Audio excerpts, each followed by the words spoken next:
తాకట్లో ఉన్న బంగారాన్ని విడిపించి ఆ రోజున మార్కెట్ ధర కట్టి మిగిలిన డబ్బును మీకు అందిస్తుంది కొమ్మూరి గోల్డ్.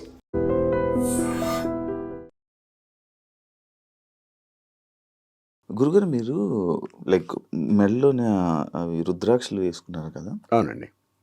అంటే స్వామిలు అంటే వేసుకోవాలా, గురూజీలు అంటే? అది వేసుకోవడం కాదు. ఇప్పుడు నాకు రుద్రాక్షలు వేసుకోవడం చాలా ఇంట్రెస్ట్. రుద్రాక్ష వేసుకుంటేనే స్వామీజీ అనుకోవడానికి లేదు. నేను ఇదివరకు చాలా బొట్లు పెట్టేవాడిని. ఇప్పుడు బొట్టు కూడా పెట్టడం చిన్నది తగ్గిస్తాను. అంటే ఇది పెట్టుకుంటేనే జరుగుతుంది, ఈ పెట్టుకుంటేనే కరెక్ట్ అనే పద్ధతి ఉందా అంటే, ఎందుకనంటే చందనం అనేది ఇక్కడ మనం పూసుకోవడం వల్ల శివుడికి సంబంధించినంతవరకు కూడా ఒక ఈబూదిని పూసుకోవడం వల్ల మన ఆయు ప్రమాణం పెరుగుతుందని చెప్పారు. అంత మాత్రాన్ని పూసుకుంటాం కదా, నేను పూసుకుంటాను, పొద్దున పూట పెట్టుకుంటాను, హ్యాపీగా చేసుకుంటాను. రుద్రాక్ష అనేది శక్తివంతమైనది. ఇది ఎట్లా వస్తుందంటే మనకు చెట్టు నుండి నేచర్లో వచ్చింది. ఈ నేచర్లో వచ్చిన శక్తి కలిగింది కాబట్టి ఇది వేసుకోవడం వల్ల నాకు మనశ్శాంతి వస్తుంది. ప్లస్ ఇంకోటి ఏంటంటే జనాల దృష్టి, ఇప్పుడు మీరు నాతో మాట్లాడుతున్నారు, నా మొహం చూస్తున్నారు, రుద్రాక్షలు చూశారు అంటే రుద్రాక్షలు అనేది ఆకర్షించబడి కొన్ని దిష్టి దోషాలు కూడా తగ్గుతాయి ఉద్దేశంతో కూడా అనుకోవచ్చు. కానీ రుద్రాక్ష ఏంటంటే శక్తి ఇస్తుంది, మానసికమైన సంతృప్తిని ఇవ్వడానికి అవకాశం ఉంటుంది. నువ్వు ఎంత సంపాదించినా, ఏం చేసినా, ఏం చెయ్యాలనుకున్నా కూడా ఇక్కడికే వెళ్ళిపోతావు అని చూపిస్తుంటాను. అంటే మీకు సంతృప్తి లేదంటారా?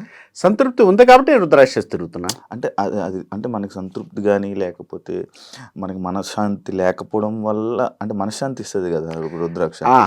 ఇప్పుడు మరి మనకి మనశ్శాంతి లేక రుద్రాక్ష వేసుకొని మనశ్శాంతి కోసం వేసుకున్నారు. మంచి మాట అండి. మనశ్శాంతి అని కాదు, ఇక్కడ మీరున్నారు, మీరు దగ్గరకు వచ్చారు, మాట్లాడుతున్నారు, మీ యొక్క ఎనర్జీ అంతా నేను తీసుకుంటున్నాను. Negative energy or positive energy ఏది ఉన్నా కూడా నేను తీసుకుంటున్నాను. మీరు కొంతమందితో మాట్లాడుతున్నప్పుడు హ్యాపీగా అనిపిస్తుంటుంది, కొంతమందితో మనం మాట్లాడామనుకోండి చిరాకు ఇబ్బంది అనిపిస్తుంది. ఈ ఇబ్బంది అనేది మనం తప్పించుకోవడానికి ఏ మార్గం చూడాలి? మీరేం చేస్తుంటారు? మీరు చెప్పండి, నేను చెప్తాను తర్వాత. ఒక్క నిమిషం. పక్కలతో ఇది చేసి స్కిప్ చేసేస్తారు, మాట్లాడండి, సైలెంట్ ఉంటారు, లేదా కాఫీ తాగుతారు, లేకపోతే ఇంకోటి వెళ్తారు. నేనేం చేస్తాను, మీతో మాట్లాడి నాకు నెగిటివ్ వస్తుంది, బాగా శక్తి వస్తుంది. నాకు శక్తి ఇచ్చి కలిగిన శక్తి రుద్రాక్షకు ఉంది. ఈ రుద్రాక్ష ఎనర్జీ ఇస్తూ ఉంటుంది నాకు.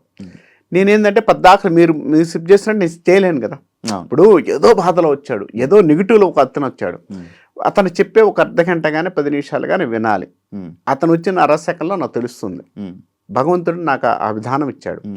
ఆ ఇచ్చినప్పుడు నేను తెలుసుకున్నప్పుడు, ఆ తెలుసుకొని ఆ అర్ధగంట కానీ 10 నిమిషాలు కానీ వినాలంటే నాకు శక్తి ఎంత కావాలి? తట్టుకోలేను అవతల శక్తి. ఆ తట్టుకోలేనప్పుడు సంతృప్తి కోసాన్ని కాదు, ఆ శక్తి మనలో ఏదో ఒక ఇవ్వాలి. నేను కూడా మనిషినే కదా. కాబట్టి మనిషిగా ఉన్నప్పుడు కామన్గా నాకు వచ్చే కర్మలు, నాకు వచ్చే ఇబ్బందుల నుంచి కొంత తగ్గించడానికి నాలో శక్తి పెంచుకోండి, నేను ఒక శక్తిని ఏదో తయారు చేసుకోవాలి. అదే రుద్రాక్ష అనుకోండి.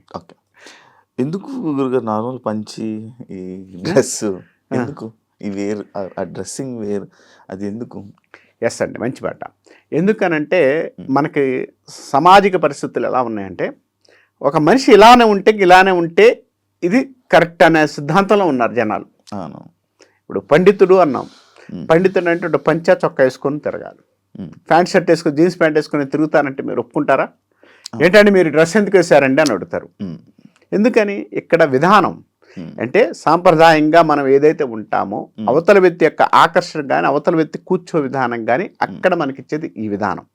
నేను జీన్స్ ప్యాంట్ వేసుకొని తిరుగుతానంటే అవతల ఒప్పుకోడు. అంటే వేరే మనిషి నార్మల్, నేను కూడా ఇలానే సేమ్ ఒక పంచి కట్టుకొని ఇది వేసుకొని ఒక బొట్టు పెట్టుకుని ఒక రుద్రాక్షమాల వేసుకోండి, తప్పే ఉంది, వేసుకోమని చెబుతుంది. మన ఇప్పుడు వేరే వాళ్ళు నన్ను ఇలానే ఒక నువ్వు కూడా నువ్వు స్వామివేమో, నువ్వు ఒక గురువేమో అని అనేసుకోనండి, మంచిదే కదా. ఇప్పుడు ఇంగ్లాండ్ నుంచి ఎవడో, అమెరికా నుంచి వచ్చి ఇక్కడ కూర్చొని వాడు విభూది కట్టుకొని రుద్రాష్టమాల వేసుకొని కూర్చుంటున్న వాళ్ళు చాలా మంది ఉన్నారు.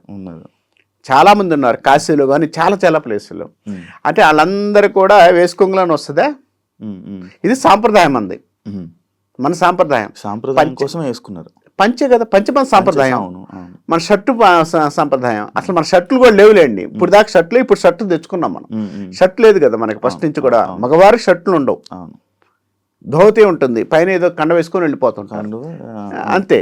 ఇప్పుడు మన సాంప్రదాయాన్ని పాటిస్తున్నాను. నన్ను గురూజీ అనుకుంటారని కదా. ఇప్పుడు ఈ షర్ట్ తీసేసాను చండాలంగా ఉంటుంది కదా, జనాలందరి ముందు కనపడాలి. నేను ఒక రకంగా వెరైటీగా పోతే నన్ను వెరైటీగా చూస్తుంటారు కదా, ఆ వెరైటీలు వద్దనుకొని ఇలా ఉన్నాను. కాబట్టి ఈ విధానాల్లో ఉన్నాను తప్పితే దానికి వచ్చిన మార్పే లేదు. ఓకే.